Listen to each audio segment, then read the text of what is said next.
Welcome to Caritas Consciousness Project. I'm Gloria Quidu, and Caritas is dedicated to promoting the evolution of consciousness as the key to individual growth and global healing.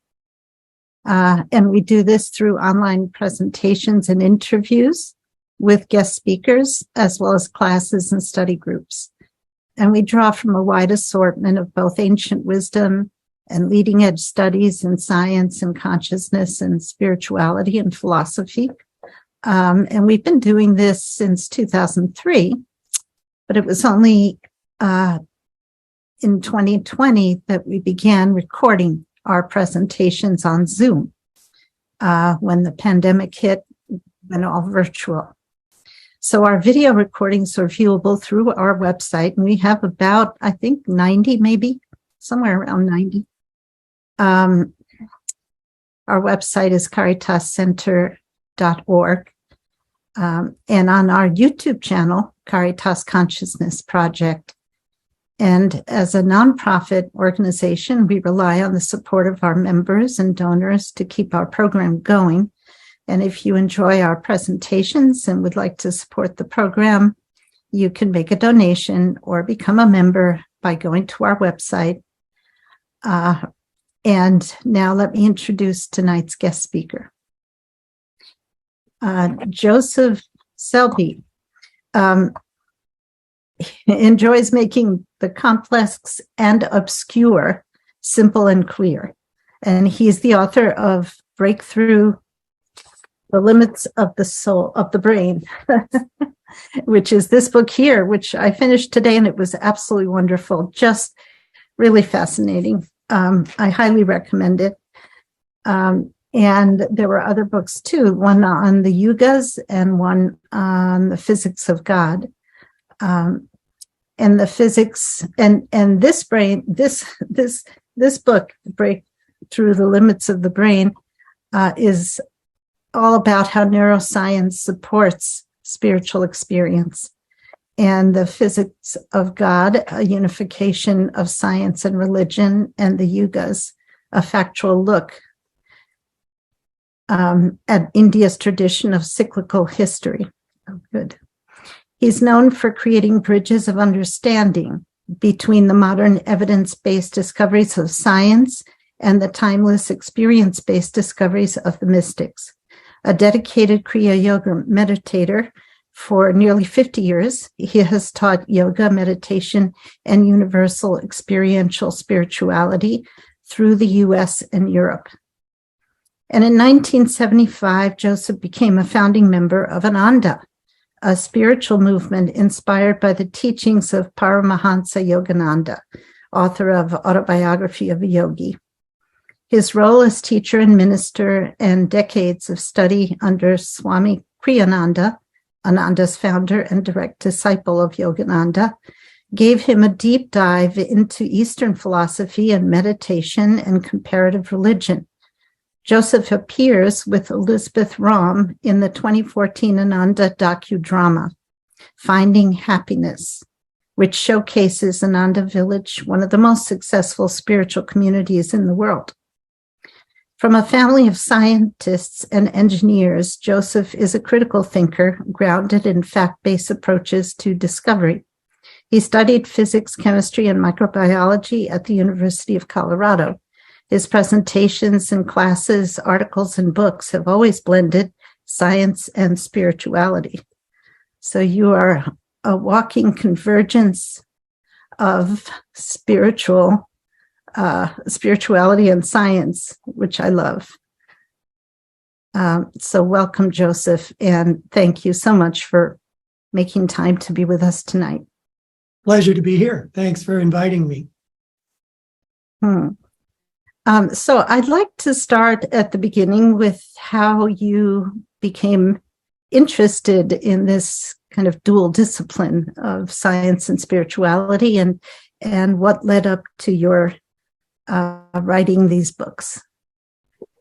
Well, as you mentioned, and as you were telling everyone about me, I really grew up in a family where science was the last word on anything that was being discussed. And as I like to joke, when we had family discussions over the dinner table, it was important to provide references so that whatever you were saying had credibility with particularly my father. He was a very strong-minded, scientific-oriented man.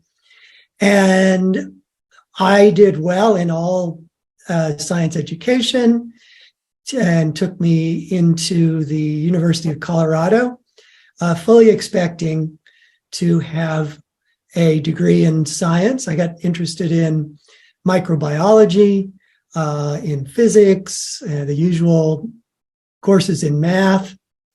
But then in the middle of my years at the University of Colorado, I had a profound hallucinogenic experience, which really changed me deeply. I had already been kind of open to spirituality and had been, in fact, already meditating. But that experience was so strong that it really set my feet on a lifelong path of wanting to have that kind of experience, not just in a extraordinary evening and all night, but all the time.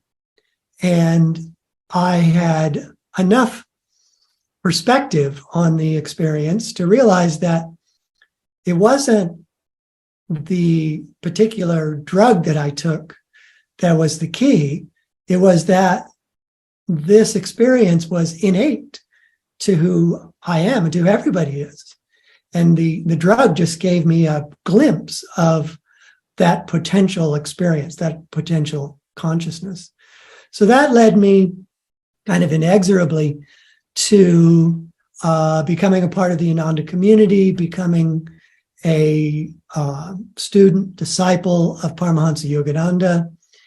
And I have been that for almost 50 years now. I've lived at the Ananda Village and other locations that Ananda has developed over the years since 1975. So it's been the core, the center of my life. But at the same time, I never stopped being interested in science because it was so much a part of me in my growing up. And I love the clarity and logic of scientific thinking. Now, science has a bias, which is peculiar to something that should be just based on clarity and logic, but I'll get to that in a minute. So science as a process is what I continue to admire. The conclusions of scientists generally are ones that rule out spiritual experience. So I had to, work out in my own mind how it was possible that they could look at those discoveries and determine that they were proof that there was no higher consciousness. They were proof that God could not exist, when I could look at the same discoveries and see the presence of the divine working through those discoveries, which is, really what I will get to here as we talk about how to break through the limits of the brain. But in terms of my own personal journey, I saw this duality. I saw that while science is considered to be proof of the lack of higher consciousness, I knew that higher consciousness existed because I had experienced it personally, and I had studied the lives of many, many great saints and sages that left me in absolutely no doubt that higher consciousness exists. So I dove into science anew, if you will, and looked at it from the point of view of, well, what in it does support the presence of consciousness, that does support our own higher potentials. And I was wonderfully pleased to find, complete support for a view of consciousness as being infinite and not limited to the brain, that our own senses are only showing us a part of a picture that we can actually see much more deeply when we get beyond the senses. All these things played a part in my personal journey, but then also as I had the opportunity in my after my retirement from a business life and semi-retirement from various things I've done here at Ananda Village, gave me the opportunity finally to write these books. So that's how I got into it. And also a big factor in my interest was the fact that Yogananda was embracing of science, which you might not expect from an Indian yogi who was, came to the West when he was comparatively young, but his formative years were in a culture completely non-Western and completely not science-focused. But if you read the autobiography of a yogi, which I imagine, let's see a quick show of hands. How many of you have read the autobiography of a yogi? I see 2, 3, 4, and there's probably more of you out there that I can't see at the moment. It has become what's known as a spiritual classic and has been a nudge for millions of people to go deeper into their own spiritual lives.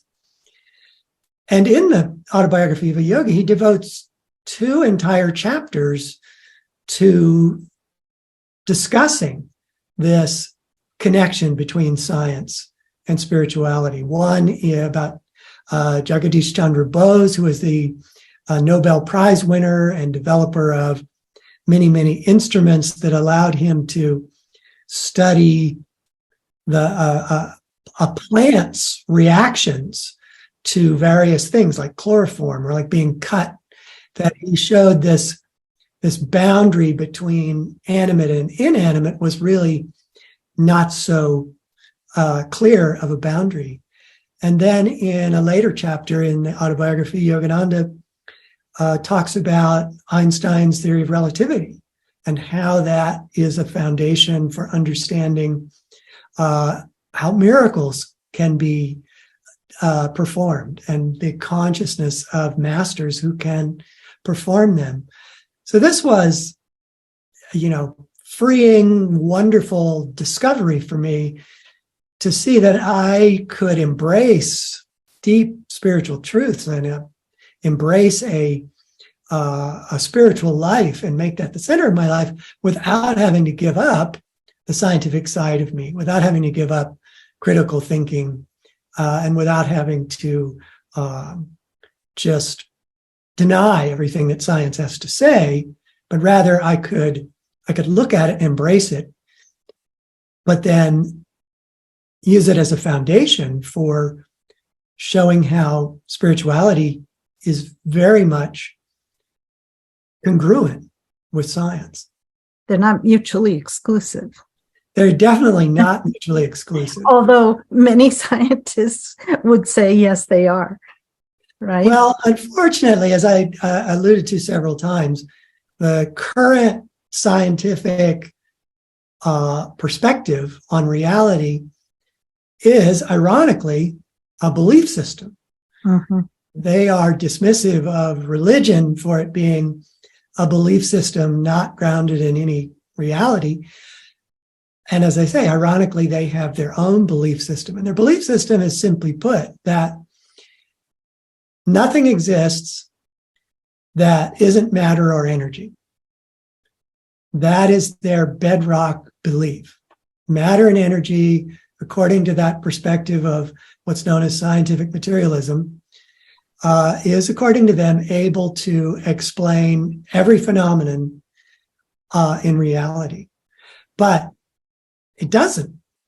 And what it does to a lot of scientists is that it forces them to dismiss out of hand more subtle levels of reality, particularly consciousness. That's maybe the frontier between science and spirituality that is uniting to them, as we know, but the scientists who have to embrace scientific materialism can't go there. There was a Pew study done in, I think, 2008, 2010, somewhere in there, that asked scientists what their beliefs included. And 41% basically said their beliefs were scientific materialism. But 51% said they believed in God or a higher power. When I read that, I was really amused. Yes. How can they resolve that discrepancy?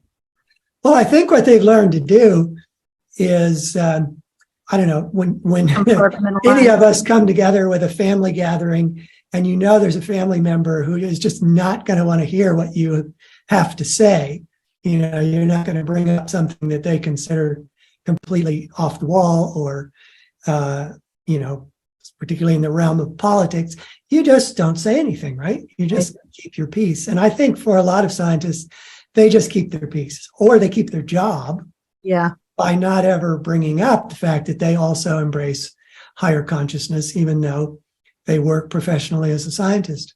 Mm-hmm. So that is another irony of all this, that even though scientific materialism and most of the kind of mainstream assertions of what people refer to as science are materialist, nonetheless, not all scientists are materialistic. And they don't all believe in that belief system. Right. And especially quantum physicists. Yes, that is, I think, an area in which science as a discipline in scientific materialism kind of loses its grip on reality because of what's known as, you know, quantum weirdness, which it doesn't actually have to be quantum weirdness when you understand the fundamentals a little better. But quantum weirdness is things like entanglement and the Heisenberg's uncertainty principle, where at quantum levels, and this is really a way of saying when matter is studied at subatomic levels of size, it stops behaving the way matter does that we perceive through the senses. So we might intuitively, or just because of familiarity, expect matter to behave in a certain way at a tiny level because it's the way we see it behave at a bigger level. So the uncertainty principle, Heisenberg's uncertainty principle, is that at those tiny, tiny levels, when you examine something like a quark, you can only know at one time with certainty half of its properties. You can know, for example, where it's going, but you can't know how fast it's going. Or you can know how fast it's going, but you can't know where it is. And this is not the way we experience the material world, right? If I were to toss somebody a baseball, they would know both where it is and where it was going and at what speed, and they'd be able to catch it. So this is our common sense, born of the senses experience of matter. But when you get down into these tiny, tiny subatomic particles, they don't behave in the same way. And that's what's known as quantum weirdness. Right. So scientific materialism is, in a sense, an extension of that common sense way of viewing matter that comes to us from our senses. And when it goes beyond that, scientific materialism has a hard time of defining it and understanding it. So that opened up the door for people like Niels Bohr, who's considered the father of quantum physics, and Heisenberg and Einstein, to make statements like the foundation of matter is consciousness, because it made more sense in that era to think of a more subtle layer of reality underpinning this strange behavior of quantum weirdness. And I think for a while, most scientists were open to that. And it was only in the 40s and 50s, and certainly by the 60s, that perspective that consciousness existed as a foundation of all reality was essentially poo-pooed by the majority of scientists, because they couldn't find the kind of objective proof for its existence that they could for other more material things. And so it's not so much that they disproved it, in all honesty, just they didn't want to talk about it anymore. They didn't want it to be this perpetual sort of drag on the discussion. They wanted to just have it be neat and tidy, matter and energy explain everything. But still, on the frontiers of quantum physics, you will continue to hear this discussion of what is reality, for that matter, not just, is it consciousness, but what underpins all of these weird behaviors of energy. You have a quote in your book by Abraham Maslow that says, where he says, the story of the human race is the story of men and women selling themselves short. Would you talk about that a little?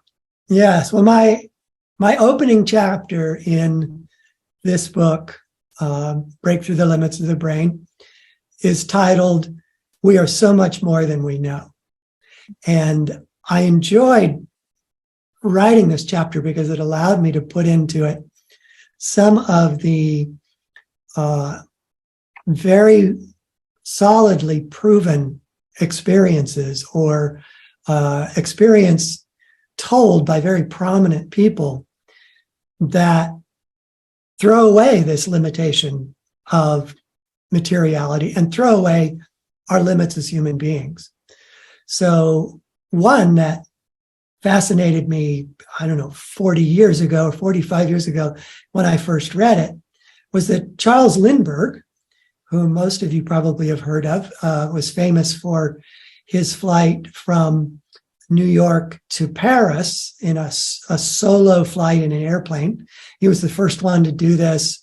He became an international sensation as a result of it. He was known for his scientific background, his ability to not only fly this plane, but practically help build it. He designed it, etc. But in his book about his flight, he told this amazing story about an hour into his flight, which lasted, I believe, 30 hours, thereabouts. He began to get incredibly sleepy. He had been working really, literally night and day for weeks to get ready for this flight. He was kept awake most of the night before his flight, talking to people. And so when he took off, he was sleep deprived. An hour in, he described his eyes as feeling like salted stones. What a nightmare. But for him, to fall asleep was to die. It was that stark. There was no way that he could expect his plane not to just crash into the ocean or to fly off course if he were not fully awake and paying attention. And he fought sleep for several hours. And he fought so hard that he finally went into an altered state of consciousness. And his awareness became spherical.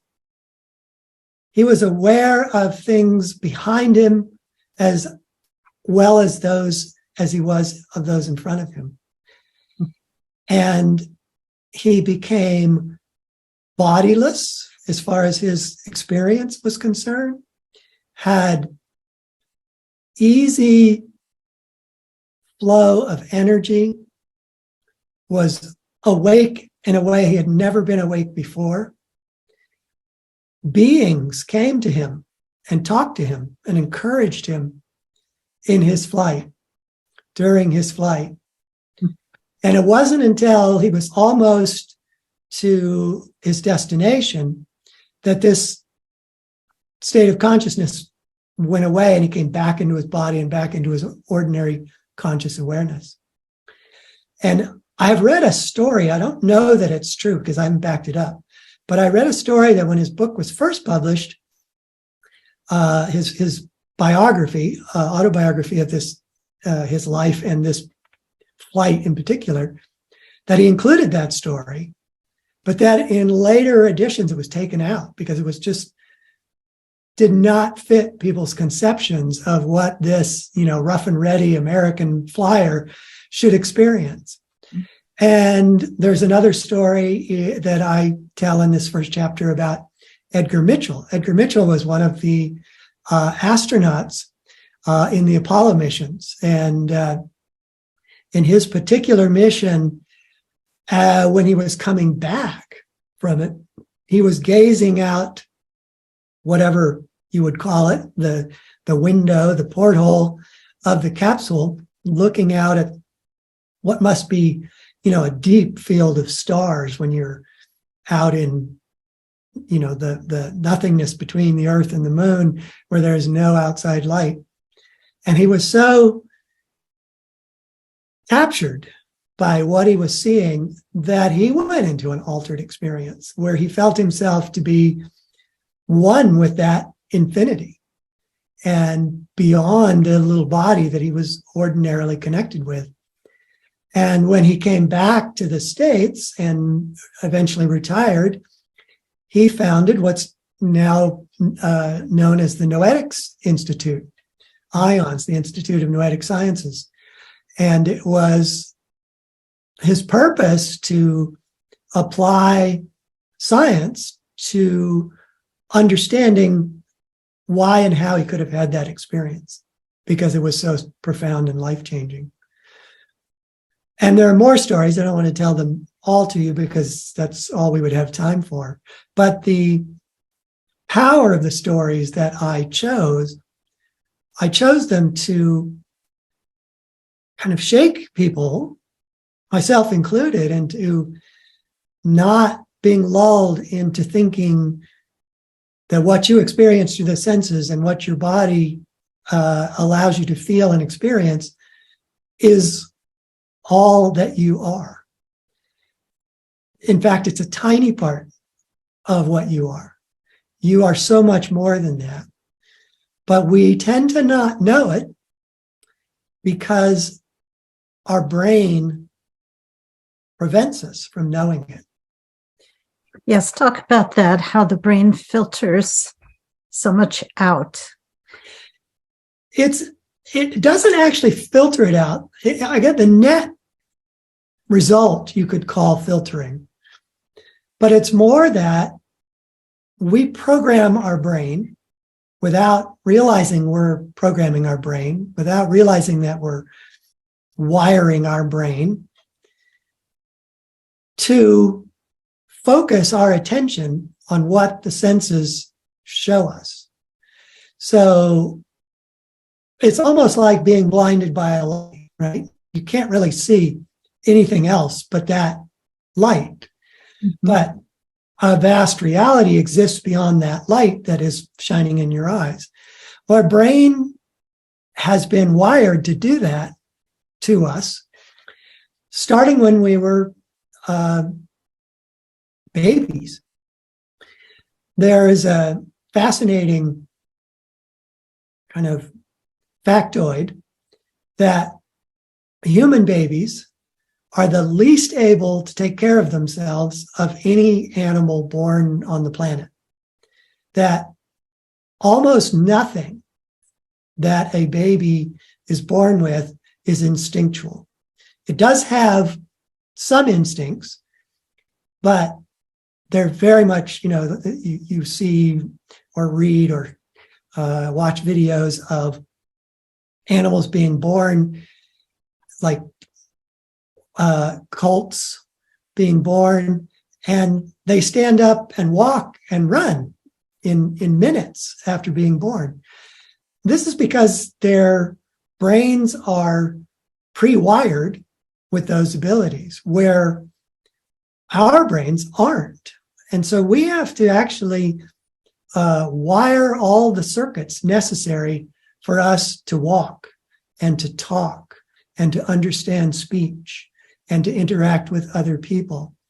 And this is the main job we have from being babies till when we're 3 or 4 or 5 years old, when we have those circuits. And in the process, we literally wire billions of circuits that enable us to do those things we take for granted every day. The ability to walk, to move your hand, to pick something up, to correlate sensory information with how you should move and what you should do.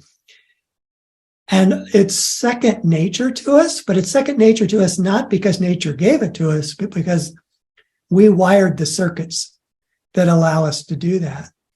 And I don't know, you often run into this thing where people will say, well, I recognize so-and-so by their walk. And we all walk in unique ways. And we walk in unique ways because we wired our brains learning to walk in unique ways.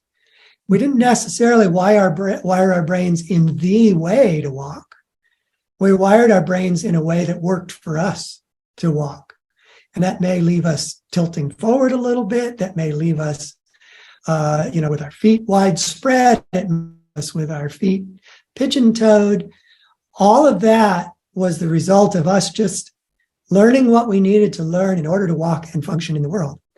But then we went on not only to learn how to function physically in the world, we went on to wiring ourselves for emotional reactions to the world. We liked some things, we didn't like others. And the wiring of liking something would make us get interested in having more, whether that be food, a different person, a particular kind of music, whatever it was. They're literally millions upon millions of things we've wired ourselves to be interested in because we like them. But we've also created avoidance wiring, so to speak, for all the things we don't like. And we do this to such an extent, have done this to such an extent, that, sad to say, and I include myself in this description, most of us get up in the morning, have circuits start firing that lead us through our entire day until we go to sleep. And that we are responding to cues from our environment. But those cues trigger circuits that we've wired in the brain, which determine how we react to them. Now, we're not automatons. We can at any time, at any moment, say, stop, I'm going to consider how to react. I am going to choose what my reaction is to this, and you can do it. But as soon as you stop paying attention, your circuits kick back in and you react just the way you would if you hadn't paid any attention. So that wiring that we've all done for our brains with good intentions and with lots of practical usefulness has left us essentially blind to deeper realities. Now we can rewire. That's the good news. We can rewire our brain by doing things like meditation, especially, but other activities that will wire our brain to make us aware of these bigger realities. But if we don't make that choice, we will be blind to the broader reality, that the greater part of who we are, that has been described by psychologists, by spiritual teachers, as a superconscious awareness, of an awareness that goes beyond sensory awareness. It's ours to have. It's innate. And as a believer in reincarnation, I know that if I don't achieve that superconscious awareness this time around, I will eventually, because it is who I am. It is innate to all of us, is that we have this superconscious awareness. But in this lifetime, for whatever many reasons, we have chosen to not be aware of it. And that gives us a life that is hard to resist, because we tend to fall easily into those habits of reaction. But it's also a perpetual opportunity to go beyond them. So that's why I say you have to break through the limits of the brain. It's not a title that's not entirely true, because the limit is not so much inherent to the brain as it is that we created a limiting brain by our choices. But you still have the same task ahead of us, of all of us, is to make conscious choices to wire new circuits that will make you aware of superconsciousness. So if I have a very bad habit that I want to break, how do I rewire the brain so that I don't respond in my accustomed way of responding? That is a great question. And neuroscience, modern neuroscience, has given us some very good advice for how to do that. It's not creating a magical formula that you can just, do tomorrow and a habit goes away. But by understanding the power of the circuits that we have, you can begin to understand what you need to do to get past a circuit you don't want and develop a circuit that supports what you do want. I often use the notion of a coffee drinking circuit. So a lot of us drink coffee and a lot of us like coffee. And if it's something that you do a lot, you will tie to the core circuit of, I want to drink a cup of coffee. You will tie to that memories, thoughts, and feelings that are awakened by their own circuits. So your coffee drinking circuit becomes interconnected with other circuits. And the longer you are a coffee drinker and the more you like it, the more of your other circuits that you built for other reasons are connected to your coffee drinking habit. And there is a saying in neuroscience, which is that neurons that are wired together fire together. And what this means in essence is that if any of those circuits that you've developed over the years fire, everything fires. So a particular memory can make you oddly, perhaps it's not a direct memory of drinking coffee, but it's a memory that's associated with your coffee circuit, and it makes you want to drink a cup of coffee. And you may not even realize it makes you want to drink a cup of coffee. So our habits, often the ones that we don't want, but even our good habits, are strong because they're supported by hundreds, even thousands, even millions of other circuits. So this is what we're up against, wires, neurons that are wired together, firing together. Built this circuit. We've done a really good job, right, of building a very responsive, strong circuit. But now we don't want to do it. Now we want to give up drinking coffee. So what do? Well, you have to take the lesson in that process and apply it to a new circuit.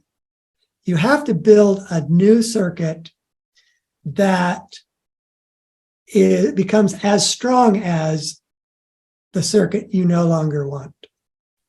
Resisting a circuit, as we've all experienced, and as Mark Twain put it very humorously, giving up smoking is the easiest thing in the world to do. I've done it myself 1,000 times, right? Yeah. That we've all run into this. You think you've made some headway resisting one of your circuits. And metaphorically speaking, you look away and that circuit reasserts itself. The old behavior comes back without you, even realizing it. Fighting a strong circuit that you've developed over perhaps decades is nigh unto impossible. You have to have a very, very strong will to overcome it directly. But indirectly, anyone can do it. First, you have to figure out for yourself what is a new behavior that you feel positive about that you could begin to develop. So maybe with the coffee habit, it could be exercise. Maybe exercise for you is the key to not wanting coffee so much. You tend to want coffee because it gives you that adrenaline lift, but you have noticed in your own life experience that exercise gives you that same kind of lift. So let's say that's true, and you want to develop your exercise circuit to counteract it, sort of draw the mental neural energy away from that coffee circuit and into this new circuit. So you build it consciously in the same way that you built the coffee habit unconsciously. You start exercising, obviously, but then you associate with exercise things that are pleasant. You get to finish your exercise by having a smoothie that you really love.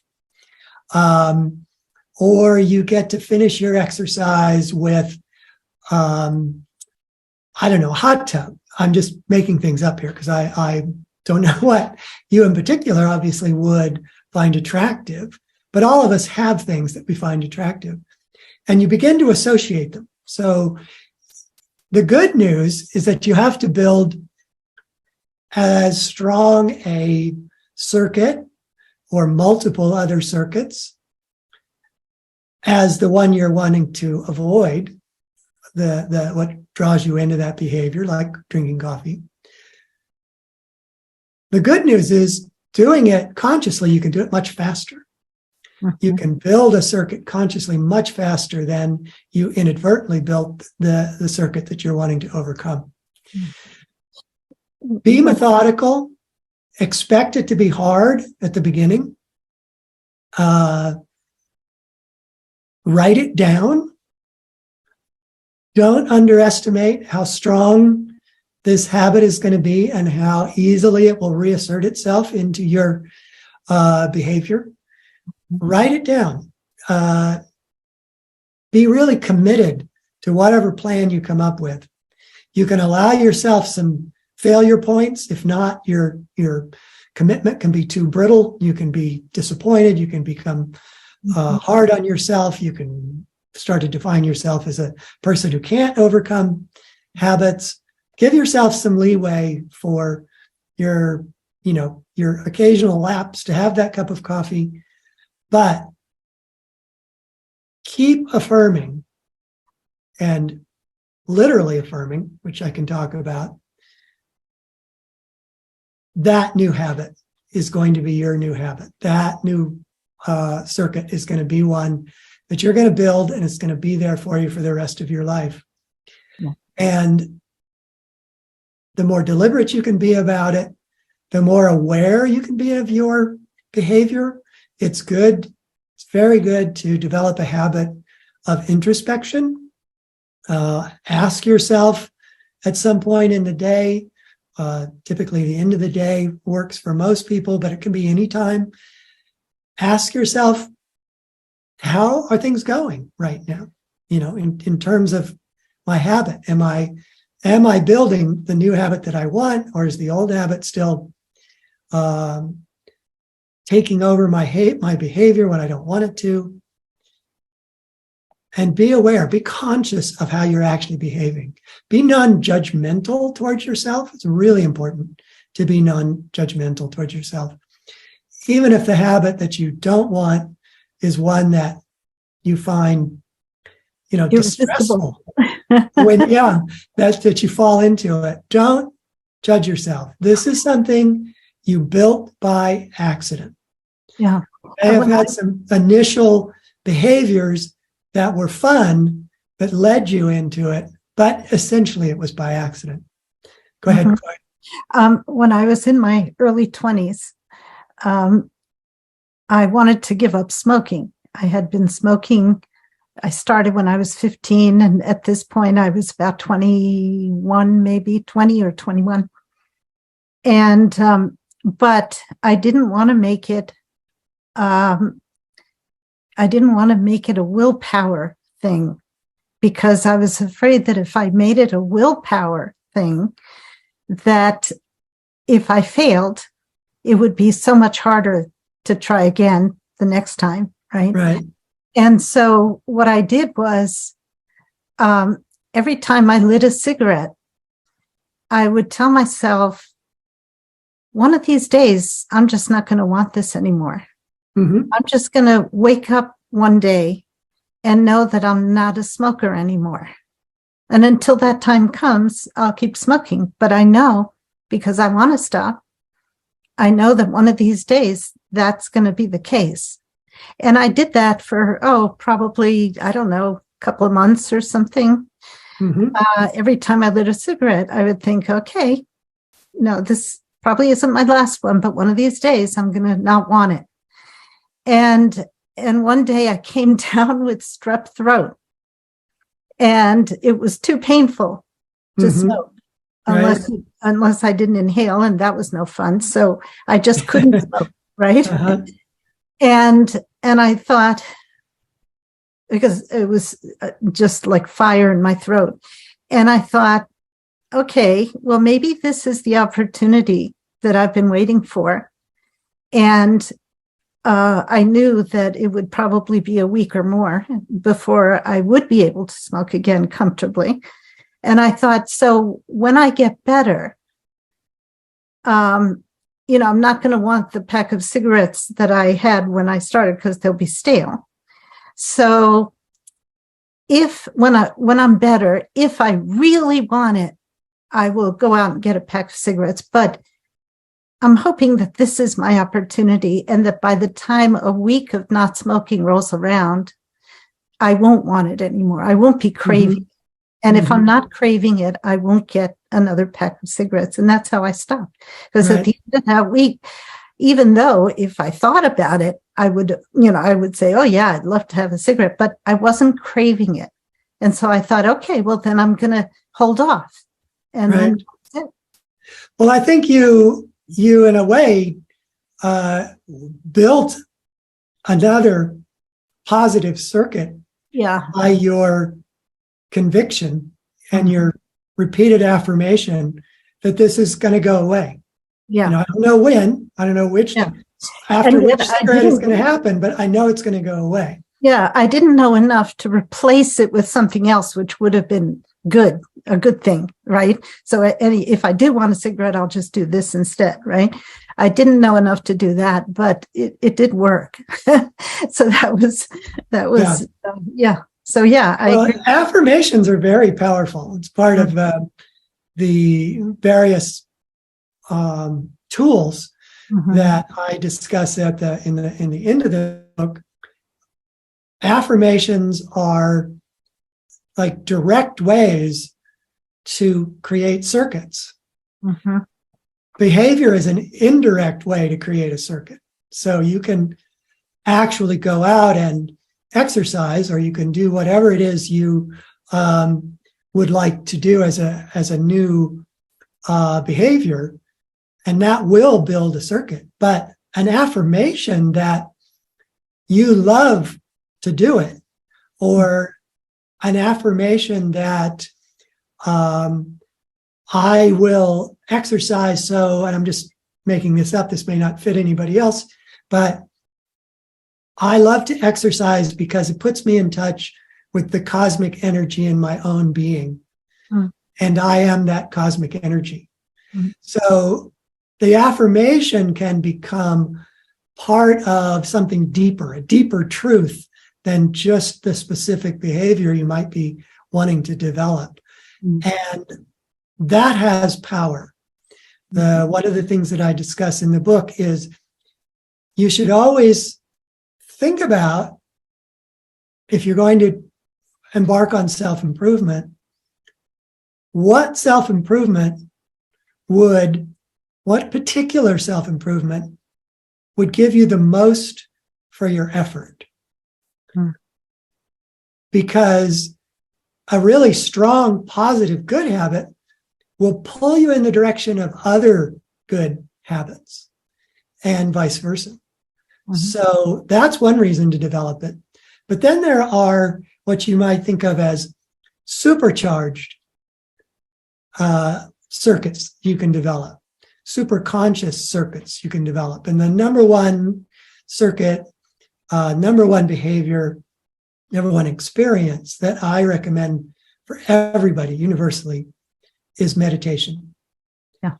And that is, somebody put in the chat, Joe put in the chat, would you talk about the creation of new habit of daily meditation? And I also would like to talk about how justification kind of feeds into this whole scenario of creating new pathways. Clarify for me a little bit what you mean by justification in this. Oh, context. You talk about how you talk about the effects of justification on neural circuits and also on the life force, but we haven't gotten to the life force yet. But justification like, well, I can't meditate today because I've got this appointment, or I'm too tired, or, Right. the justification Right. talk about in the book. Okay.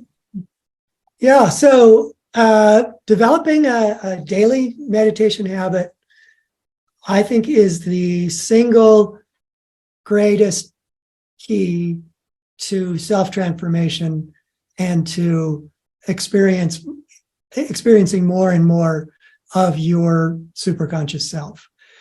It isn't something necessarily that happens right away. There are sort of examples of beginner's luck. People sit down to meditate for the first time and have a really amazing experience, which sort of catapults them forward in their habit of meditation. But even if it's not a deep experience, even a few weeks of meditating regularly will give you some benefits. You'll feel less anxious. You'll feel more energy. You'll feel greater mental clarity. And you may also begin to feel a presence, a greater sense of awareness, of a reality beyond the one the senses are telling you about. And this is the key. But meditation, like any other practice, needs to have a good, rich neural circuit set built around it so that it becomes a very strong habit. So even on the mornings when you get up and you don't want to meditate, you do meditate. That's the proof of a solid, positive habit, is that it will draw you into doing the right thing, even if you're resisting it. So some of the ways you can develop meditation is to make sure that the environment in which you meditate is something you like, is a nice place. So you can theoretically meditate anywhere. You can just sit down on a kitchen chair and you can meditate. But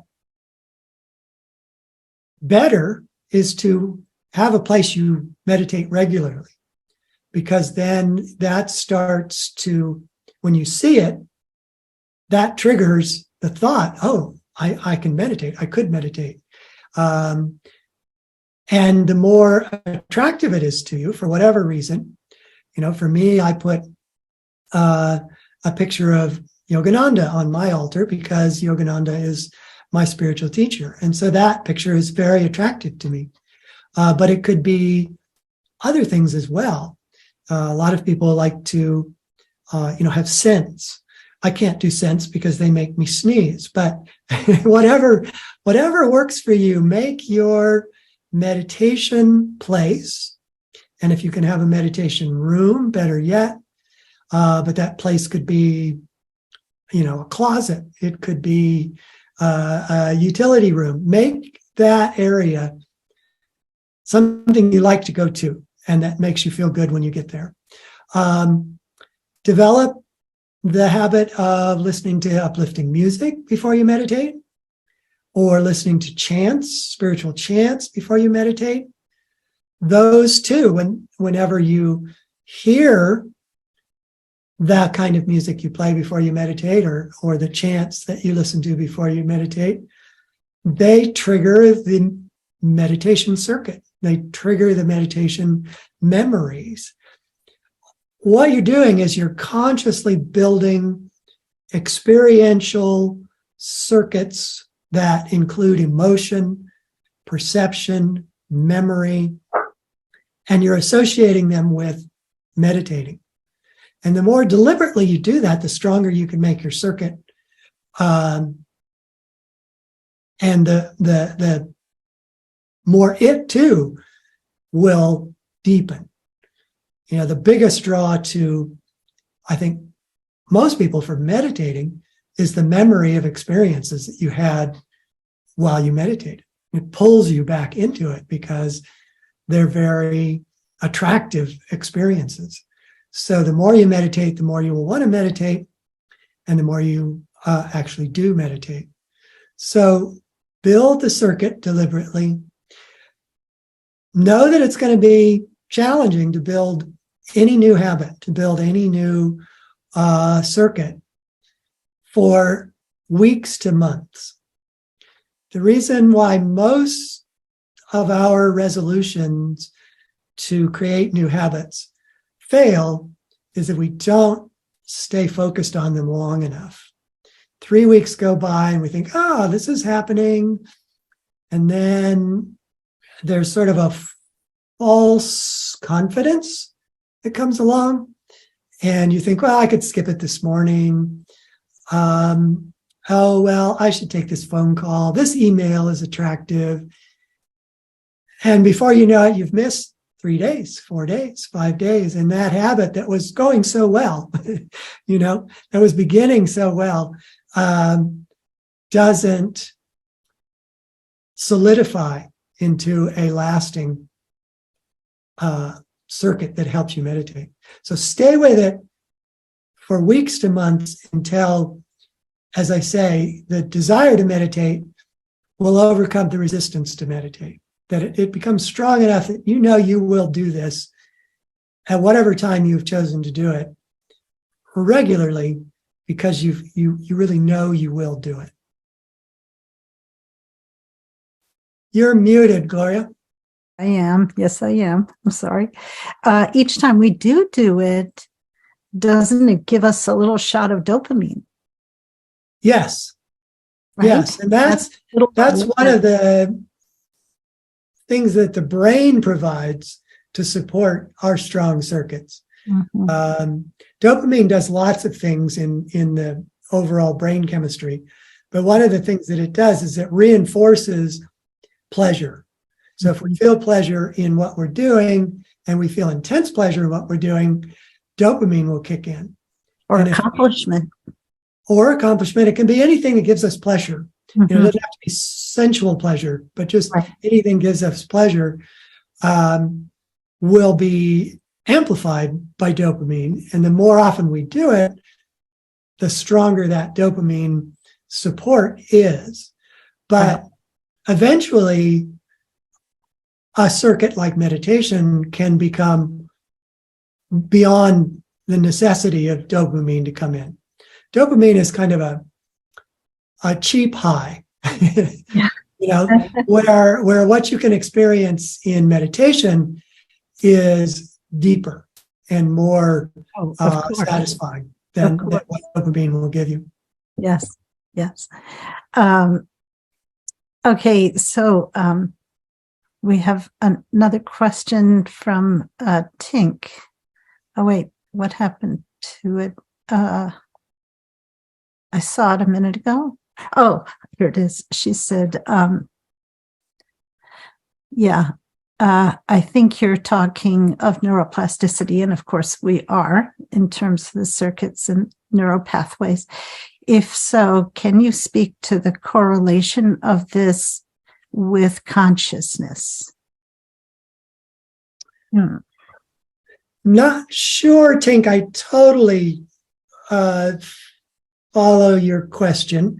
But to start with neuroplasticity, let me just say, yes, I am talking, when we talk about creating any kind of new circuit in the brain, it's possible because the brain is inherently plastic, changeable.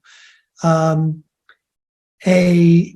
single neuron can put out essentially like other little feelers to other neurons, up to 10,000 other neurons to create new circuits.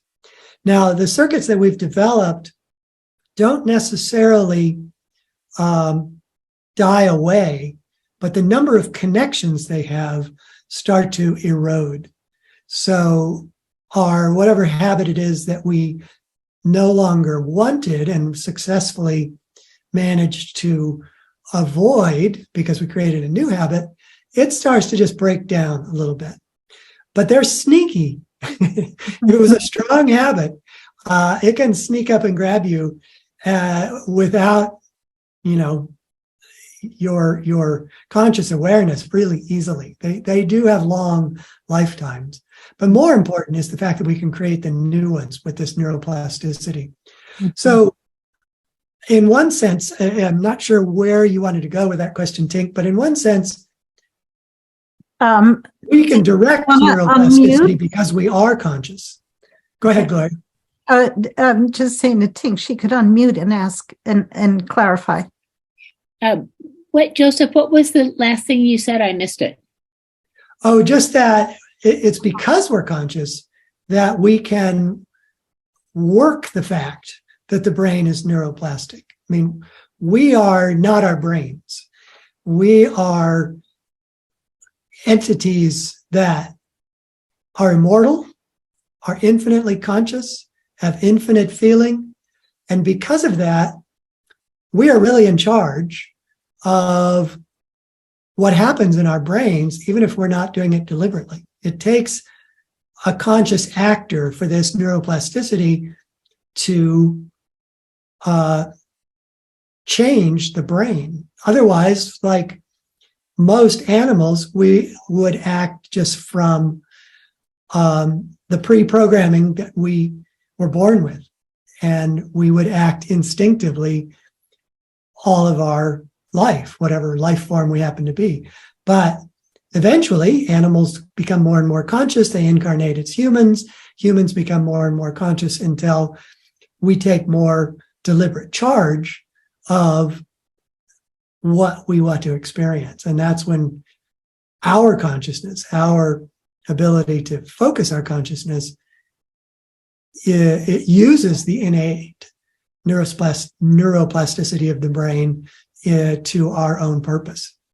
Does that make sense?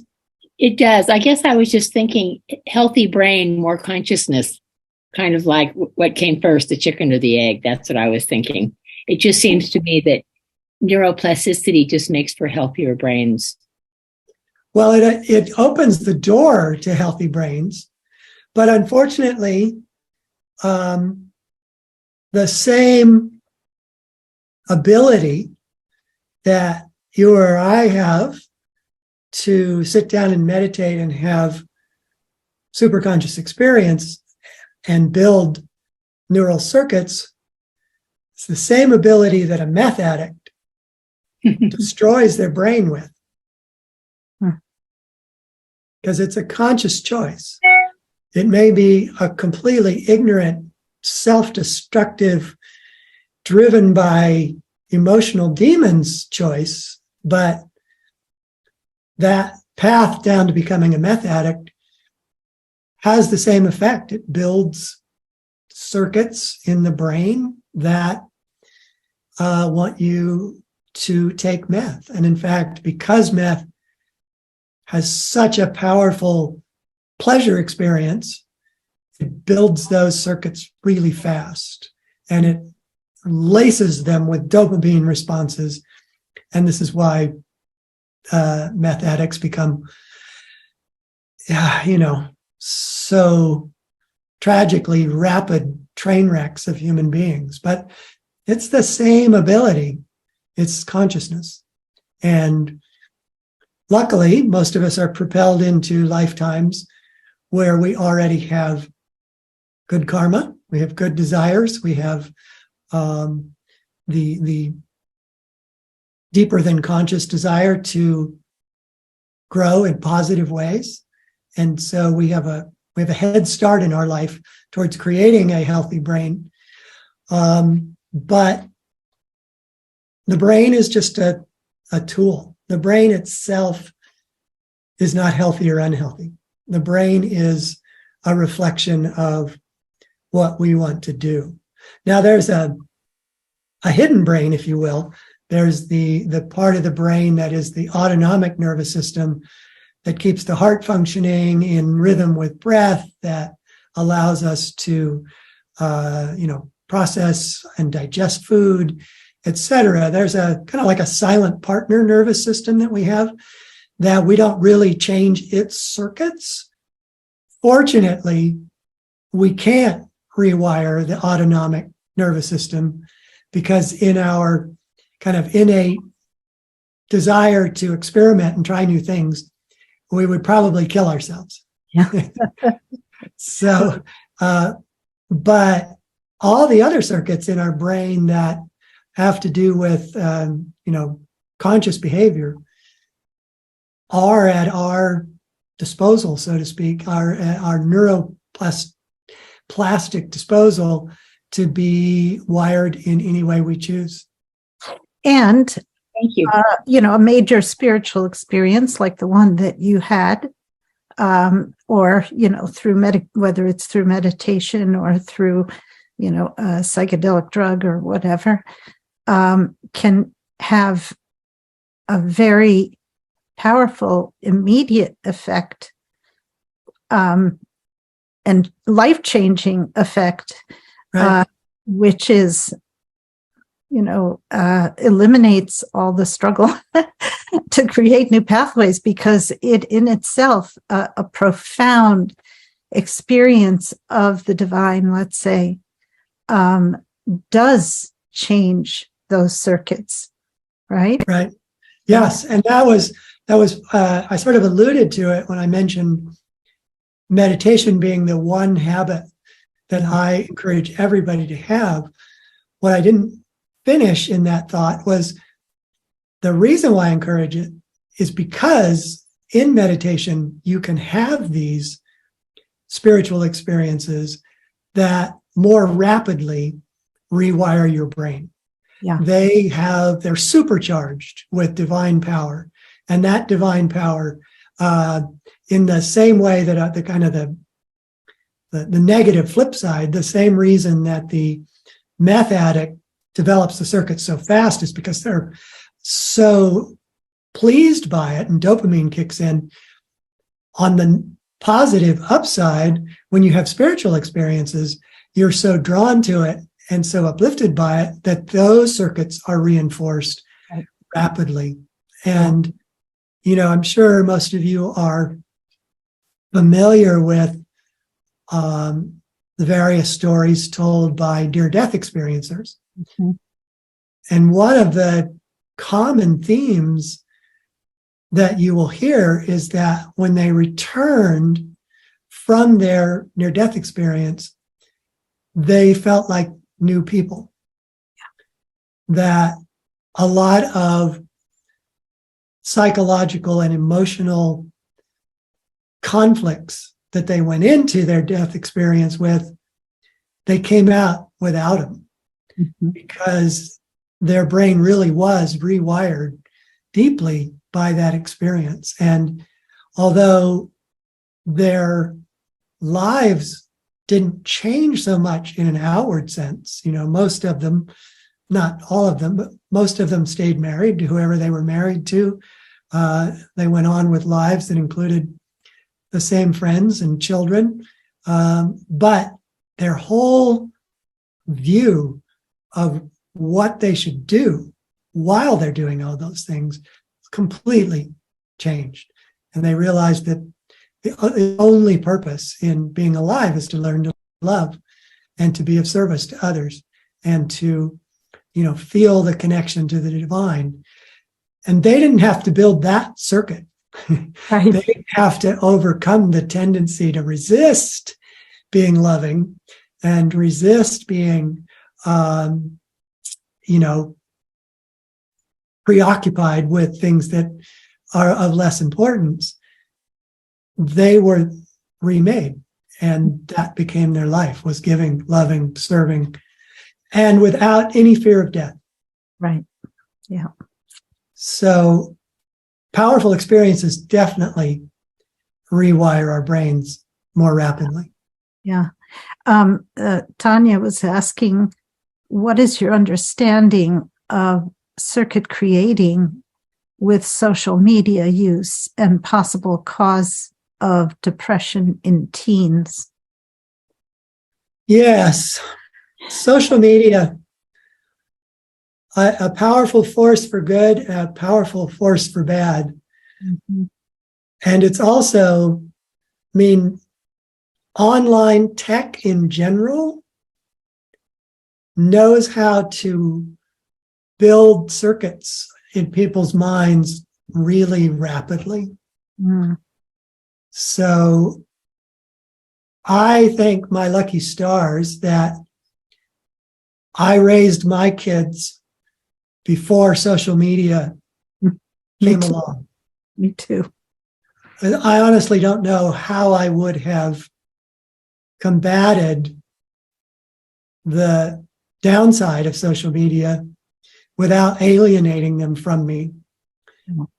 And as I say, I thank my lucky stars that I didn't have to do that battle, but it's very attractive. And because it's very attractive and it's very easy to do and it's very repetitive, it can build circuits in moments practically, Yeah. and teenagers who are still building their life circuits, right?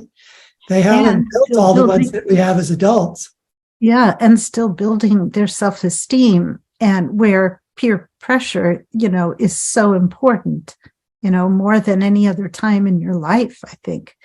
Yeah. So it feeds right into that. It's very insidious. I think the challenge for parents is to learn how, and it's a fine art that I can't tell you I achieved great heights in, but it's a fine art. I see it in parents whom I admire, is the ability to engagingly win children to positive behavior, so that you don't have to keep after them. They want to do things that are good for them. And by making their positive things such a strong part of their life, the negative things are less able to affect them. You have to be an engaged, loving, active, interested, energetic parent to do this, I think. All of which is hard. Being a parent is one of the great growth experiences of anybody's life, because you really don't start off as a good parent. You don't start off knowing what to do. You don't start off knowing all the skills that you need to be a parent. And if you end up a good parent, it's because you've grown a lot. That's something that has to change. We need to incorporate that kind of training into our education system. Training on how to become a good parent, training on how to have good relationships. None of that is really taught. It isn't. I mean, it is taught, but there's 1,000 ways it's taught. Very indirectly. Well, some are many of them are good, but none of them become in the popular mind, the way. Right. It doesn't have the gravitas as being, the best way to be a parent. Instead, there are 1,000 different ways to be a parent, and I don't know how that's going to change. I mean, changing society is something that I don't even try to do. I try to model good behavior.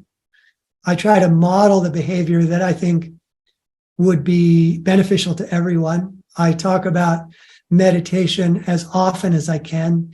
I encourage people to commune with spirit and let the power of spirit filter into their lives and everything they're doing in their life and change them for the good.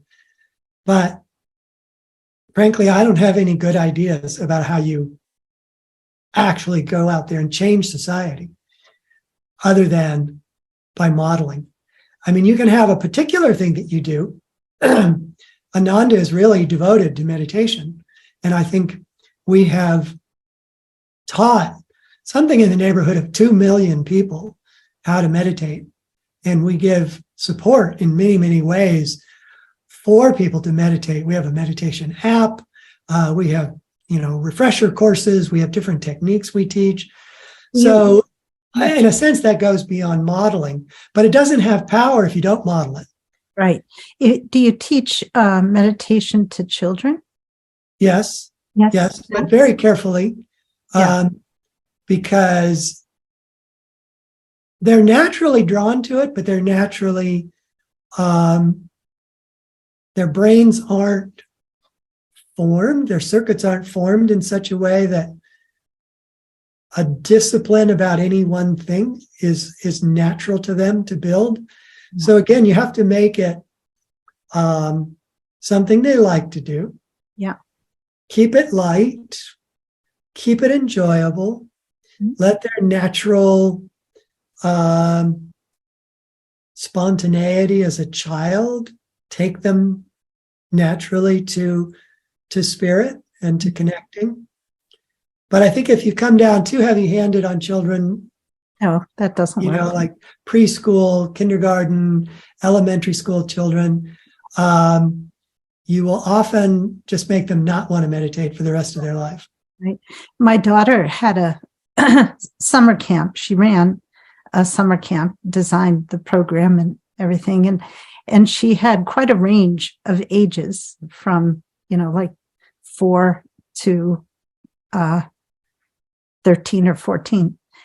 And so it was, she was very good at what she does. But anyway, she, when they would get rambunctious and, too scattered to kind of get them all involved or engaged in something, what she would do is she would take them outside, and right outside the facility where she was teaching, or holding the camp, there was a big field and woods, surrounded by woods. And she would take them into the woods and she would say, find a spot, any spot, just find your spot and sit in it. And until, I blow the whistle, and she would allow 20 minutes. Mm-hmm. I want you to just observe from sitting in that spot, see how many things you can observe. Mm-hmm. Little bugs, little leaves, little shoots coming up, whatever it is. See how much you can observe. And they would do that. And then they would come together and they would talk about, each one would tell what they had observed, and they loved it. And it would totally calm them down. Right. And that was, and they would often say, can we do that again? Right. Can we go to the woods again? Because they loved being in the woods and just watching life, yeah. So that was a very effective tool that she had. A good friend of mine, Joseph Cornell, wrote a book called Sharing Nature with Children, which has been used by the Boy Scouts, the Girl Scouts, parents groups, Sierra Club, and it was really embraced as a wonderful tool for engaging children in nature. And what you described is very similar to one of the exercises he has in there. But if you are a parent and you have children who need calming, nature is a wonderful way to kind of center them. And it struck me as a kind of meditation, not closing your eyes and going inside, but you're focusing in such a deep way that normally you don't, right? As a child, right? So I thought that was pretty cool.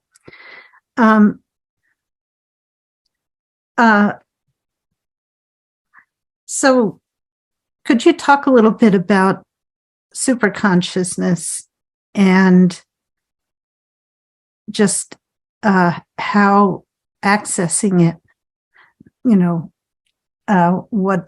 what you mean about accessing superconscious awareness? Well, meditation. Sometimes the word sounds daunting, or maybe even unwelcome, that you would suddenly be super conscious, and that might imply to you that you're no longer a human, you're no longer normal, you're no longer the person that you are now.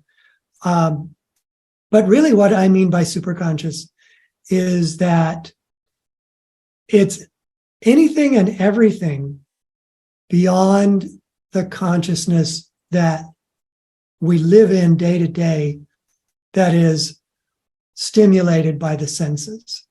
So when we get sensory information, it triggers those circuits in the brain that we've developed that trigger behaviors that keep us going through a day from when we wake up to when we go to bed.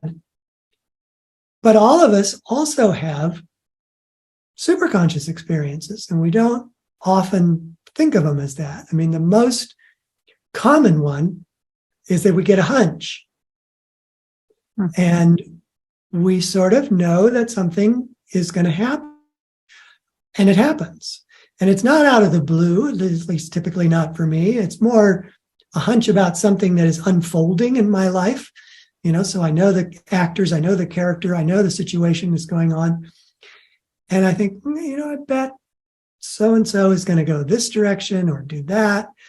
And it's not a guess, because I feel it. It's qualitatively different when you have a genuine hunch. So when I have that, or any of you have that, you've just had a superconscious experience, because it is beyond your normal day-to-day consciousness that is provided to you by the mind when you're in sensory awareness. So we all have it already, and we touch on it. And in another real way, we couldn't exist without superconsciousness. Right. Superconsciousness is who we are at the deepest level. It's our soul. It's our divine nature. But because we've become so preoccupied with just a very limited view of that greater reality of which we are an essential part, when we meditate, that is one of the surest ways to have superconscious experiences. And simply becoming calmer, more interiorized, will help us touch into a different awareness, a superconscious awareness. One of the most rewarding ways that we experience superconscious awareness in meditation and beyond meditation, but particularly in meditation, is when we feel a sense of well-being, a sense of joy, of just happiness, disconnected from anything that happens to be going on in our life. It's not the reward of something that occurs. You just feel a sense of joy. And that is superconsciousness.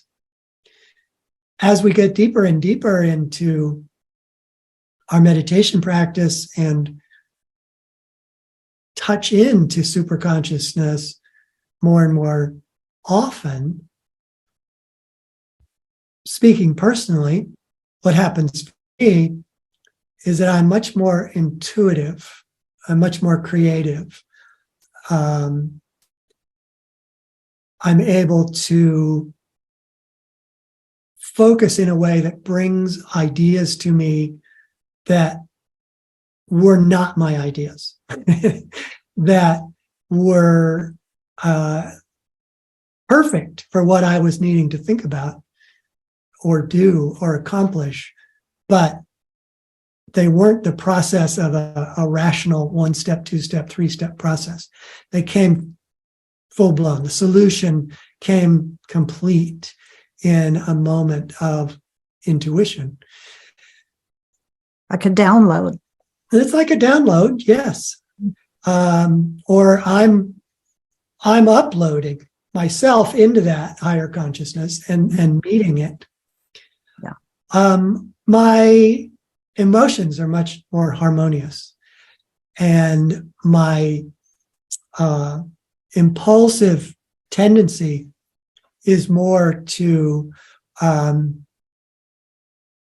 give and to leave happiness behind me wherever I interact with people.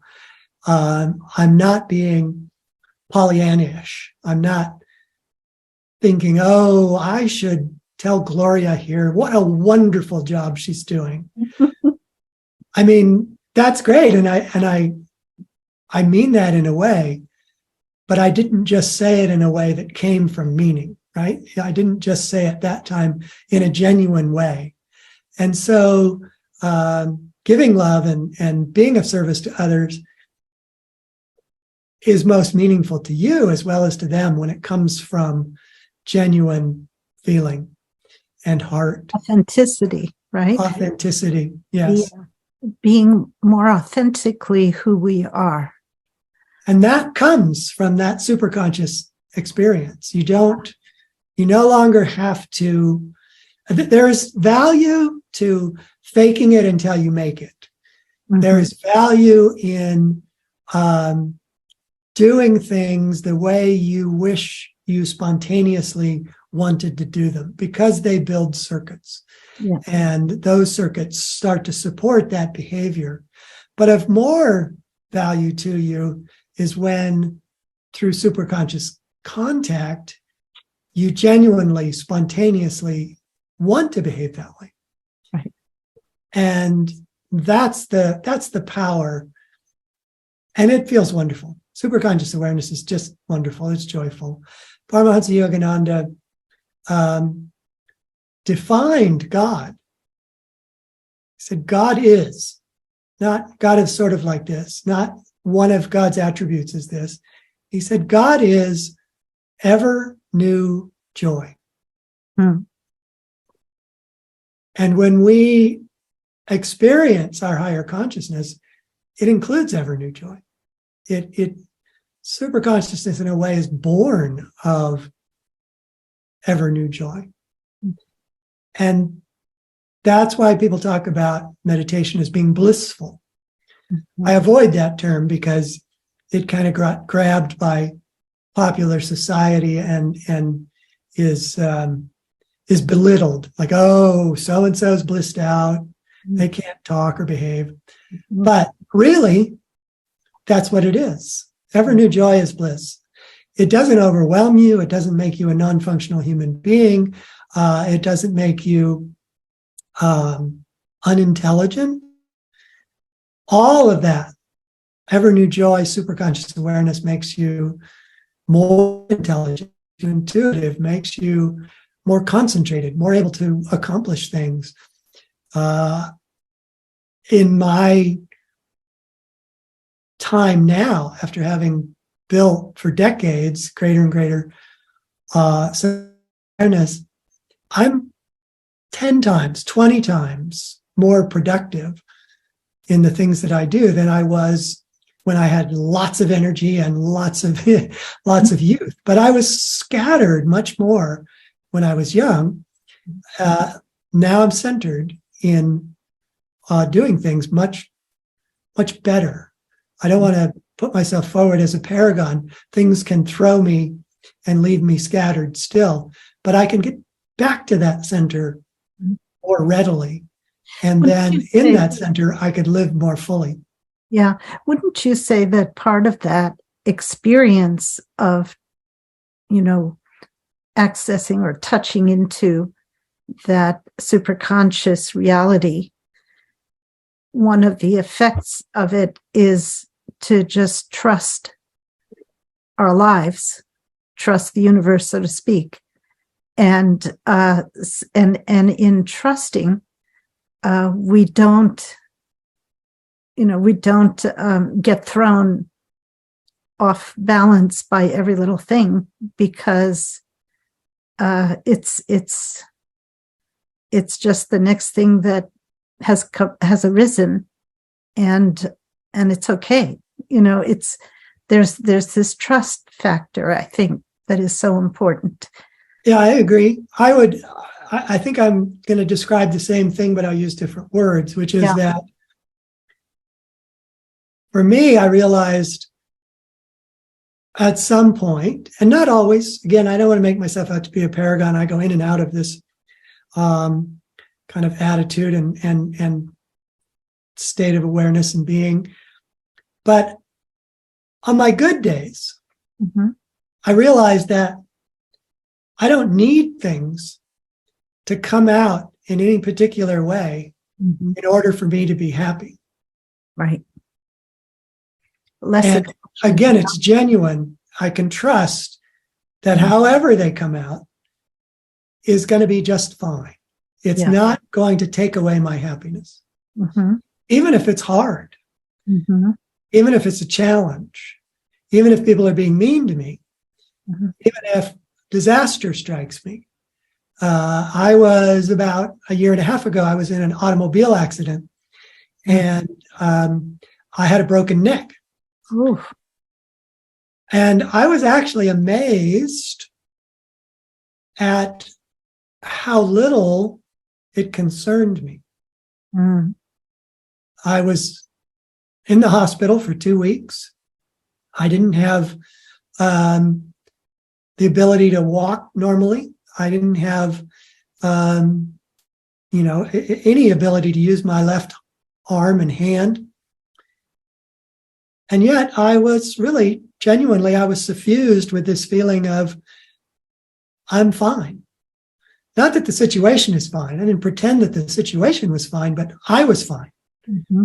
Right. I was fine because I didn't need the situation to have a particular outcome. Right. I could be fine in the moment. Now, I believe that part of my being fine, being calm, being centered and in the moment allowed me to heal more quickly than I might have done if I had hit the panic button, the internal panic button, and thought, oh my word, what if I'm going to be like this for the rest of my life? What if I'm going to be in a wheelchair?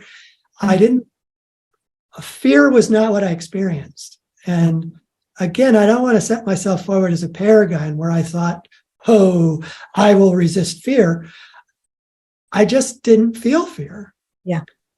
The years of meditating really came to my rescue, and my connection to spirit and my connection to my spiritual teacher was there. And I got through it without feeling like it shouldn't have happened. It just happened. I mean, I still have things I'm dealing with a year and a half later as I very slowly heal from this spinal cord injury. So it's powerful. And once again, it's not powerful because I'm powerful. It's powerful. Yeah. Superconscious awareness is powerful. And when you are able to be in it, then these kind of things happen genuinely, authentically, and naturally. And they improve every aspect of your life. Yeah. Including relationships, where we have maybe especially relationships. Yeah. Where we have fewer expectations and. Yeah. And relationships are, I think, were, maybe to some degree are, but certainly were the things in my life that could most throw me off. Sure. Or could be the most happiness producing. And so they kept me going up and down more than anything else in my life.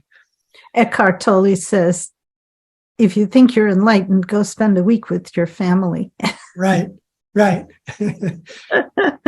Because they can push our buttons more effectively than anyone else because we care so deeply about them, right? Yeah.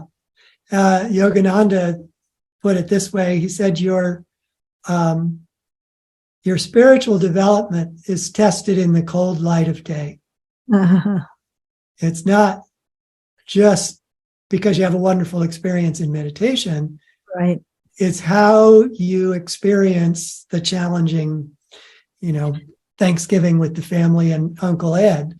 That is, and actually, I think that Thanksgiving with Uncle Ed is not as challenging as every day with your partner, or every day with your workmates. That's where the challenges come. And again, bathing in superconscious awareness, filling yourself with ever new joy. Yogananda uses the term, when you go into meditation, you should saturate yourself with the presence. And then when you leave meditation, that can carry you through your day much better than if you enter your day anxious and nervous about how things are going to happen. Yeah, I had a teacher who said, now go marinate after after a good meditation, right? Right. I'll go marinate. Yeah. Let's see if anyone else has a question, because we have about 17 minutes left. So does anyone have a question they'd like to ask. And if you do, make sure your video is on if you want to ask it out loud. Or if you don't want to turn on your video, then please type it in the chat and I will ask it for you. So I don't quite, this isn't well formulated as a question yet, but I've been reading things about Jung and like the self with a capital S. And so I'm just thinking like, well, when I think of the ideal meditation, which I don't get to very often, I just think about meeting myself with a capital S, or where you're kind of getting to the essence of you. So I'm just wondering, like, how do you see the self with a capital S relating to superconsciousness? So self with a capital S is a way of differentiating between kind of a lesser expression of our potential and our highest potential. We are always ourself with a capital S, and you see that in psychology. It's often used. You mentioned Jungian psychology. That a lot of people make that differentiation between self with a capital S and self with the smaller s. The way I understand it and the way I approach it is that I am and will be always the self with a capital S. Okay. But in every lifetime, I have a challenge to try to manifest as fully as possible the capital S me.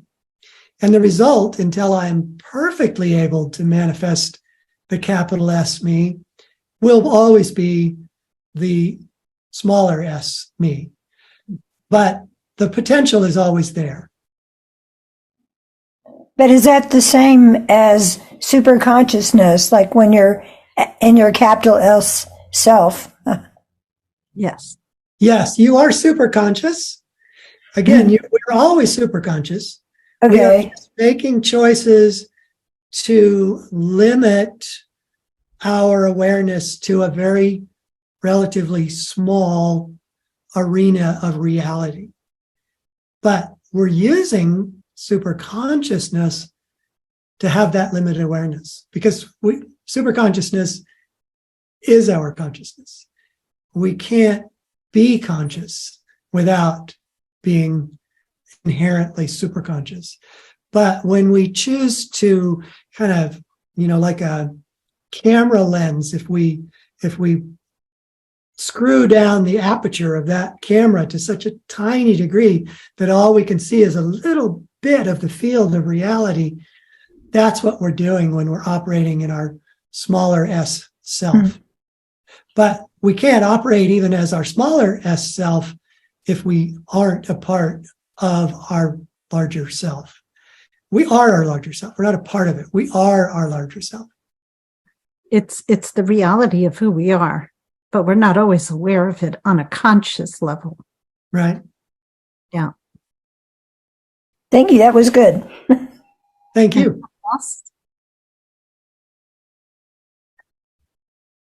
Anyone else have a question? If not, I do. Just trying to give people a chance to ask their questions. I see a symbol that says one hand is up. Okay, let me see here. Oh, yes.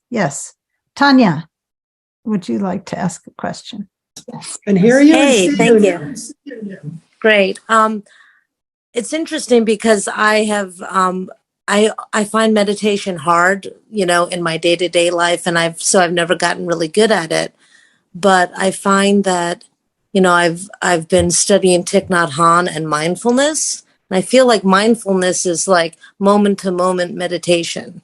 It's like almost like meditation with what you're interacting with at the moment.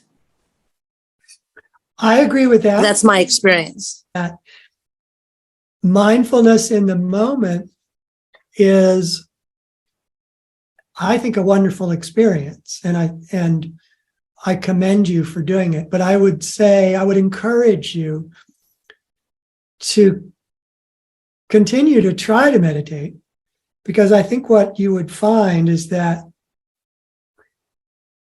if you can get past the thoughts that tend to flow through our minds with astonishing rapidity and begin to calm thoughts and feelings down, and not only would that be a positive experience, but that you would then be more mindful during the day, that you would, again, sort of be authentically more centered than you might be otherwise. So they don't have to be either or practices. Being mindful is a wonderful practice. But I still encourage you to, maybe a way to put it is a good meditation is concentrated mindfulness. It's like total immersion into mindfulness. And then when you come out of a really good meditation, the mindfulness, that the practice, the habit of mindfulness that you're developing can become even more positive for you. Mm-hmm. Yeah. And there's so many different kinds of meditation. There's so many different ways of meditation. You might want to just explore and see if one of them draws you, right? One of them makes sense to you. But I also think mindfulness is a very, very effective discipline. There's a question in the chat from Suzanne Price, who says, my question is to everyone. What is your view on mindlessness states to achieve connection with superconsciousness? Mindlessness states. I'm not sure if this is what you mean, Suzanne, but I'm wondering if you mean just shutting down all the thoughts, or at least transcending them, transcending the thinking mind. Yes, that's what I'm talking about. Aha, okay. Thank you. Many people teach meditation and they talk about mindlessness, not focusing on mindfulness. So I was just wondering what Dr. Selbie thought about that one. Okay. Yes. Well, I appreciate the question because it does come up often, and it is sort of on the one hand, mindlessness sounds horrible to many people because they love thinking, they love their thoughts, they love their mind. And the way I like to explain it is it's not so much mindlessness in the sense that you're not aware of anything. It's mindlessness in the sense that your thoughts and ideas and emotions are not allowing you to be mindful in the moment. Mm-hmm. And so it's sort of a paradox, is that when you calm the things that normally fill your mind, you become mindful. On the daily kind of run-of-the-mill of thoughts, and you become full in mind, in heart. Some of it is semantic, right? Yeah. The irony, the paradox of it is when you become mindless in the sense that is generally meant when your thoughts subside and you calm down, you are full of experience. You are mindful in the centered way in which it is more important. Yeah. Okay. Well, anybody else? Tink? Oh, There's no, that waving hand up there. Yeah, Carol, you need to unmute. Yeah. Joseph, thank you for your wonderful ideas. I have to say, you've given me a lot to think about. And I love the idea. I mean, what at least occurred to me when you were talking about the circuitry and the importance of desire. And we know that we are our motivation, we really change when we have a desire, to change. And the circuitry, that builds circuitry. And so it kind of gives me a sense of a support system within myself and without myself to make changes. There's something that's very supportive about the idea of circuitry somehow. I'm glad you said that, because I think that a lot of the kind of takeaway of brain circuitry is, oh my God, I'm up against all my bad habits have a head start on me that I'll never overcome. But the best takeaway about brain circuitry, and you can rewire it in any way you choose. And you can do it by just deliberate, methodical action, affirmation, meditation, and it will obligingly rewire. Yeah. When you really give it focus, when you really want to rewire it, it can happen fast. I said weeks to months, but it can be weeks. Yeah. You can really build a vital new habit in weeks if you put all of yourself into it. Yeah. Yeah. Well, I have to say that I've noticed recently that I'm reacting in a much more peaceful way to things, accepting way to things. And it makes me feel so good because it's, it's progress I'm wanting to make, right. but I'm not as up. Things just don't upset me. And it's just like, I feel like I've shifted gears, and it's just, and maybe it's the circuitry that's working, but it's very wonderful to have a sense of That's great. I love to hear that. The circuitry works for you all the time now, right? Yeah. You've put all the time and care and energy into creating your behaviors that you want to have, and now your brain is supporting you in them every day. That's whether what you want to do them or not. That's right. It's very uplifting. Yeah. Thank you. Well, that's a wonderful note to close on, I think. Is there anything in the couple of minutes that we have left? Is there anything that you'd like to add, Joseph? I think I'd like to just emphasize the power of connecting to spirit. Mm-hmm. That, a lot of times I will say to people, well, I've been meditating for 40 years or 50 years. And they'll look at me like, well, that's pretty amazing. But then I realize what I've been doing for 40 or 50 years is connecting to spirit. Mm-hmm. And when I think of it that way and put it that way, people go, oh, that's a different story. And I can say with full conviction that it has been the single most transformative thing in my life, and it is absolutely wonderful. So I just urge you to make the connection to spirit. Mm-hmm. However you do it. You can think of it as spirit, which is somewhat impersonal. You can think of it as God, which is a little more personal for people. You can think of it as the Divine Mother, the Heavenly Father. The list is almost endless of ways you can think of that infinite, intelligent spirit that we are a part of. But connect to spirit. Connect from the heart. Connect from the heart. You can connect from mind and heart. Give it your all. Give it your whole being. Mm-hmm. Great. Well, thank you very much, Joseph. It's been really lovely. I'm getting a lot of thank yous in the chat, which you can take a look at a little later.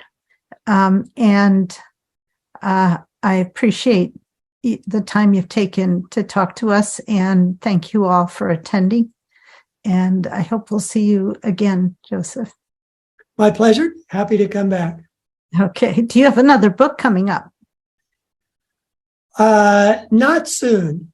Okay. Not soon, but I'd be happy to talk about Physics of God, which is a very popular book.